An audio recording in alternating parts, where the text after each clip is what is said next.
رب أني مسني الضر وأنت أرحم الراحمين. هر کسی که کلمه معنی لا اله الا الله را ندونه برای ما اون دلیل شده نمیتونه که اکثریت مردم میدونن نمیدونن. الله متعال میگه ولا تتبع اکثر من فی الارض یضلوک عن سبیل الله. اکثریت مردم برای ما اونا دلیل شده نمیتونن. الله متعال میگه اکثریت مردم پیروی نکنید که از راه الله گمراه میکنن. قلیلا ما تؤمنون. الله متعال میگه کمی شما ایمان میاره و قلیل من عبادی الشکور. بندگان شکرگزاری الله کم هستند. الله متعال وقتی که میگه که همه یک طاغوت و یوم بالله فقد استمسک بالعروة الوثقی، هر کسی که کفر به طاغوت بورزد و سپس ایمان بر الله بیارد اون انسان به ریسمان محکم چنگ زده هست.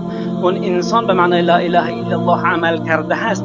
اگر تمام دنیا امروز به شرک بکنن اونها مشرک میشن، تمام دنیا اگر کفر بکنن اونها کافر میشن. ما در این حالت همه اونها را کافر و مشرک میگیم. اگر اونها را ما کافر و مشرک نگیم در این حالت ما قرآن محکوم میکنیم. اگر بگیم که ما امروز اینها را کافر و مشرک بگیم تمام مردم کافر و مشرک میشن، به خاطر این ما کفر تعطیل بکنیم در این حالت قرآن محکوم قرار میگیره، ناس مردم حاکم قرار میگیرن. این کفر اکبر من یهود و نصارا. هر کسی این کارو بکنه کفرش از کفر یهود و نصارا بدتر است.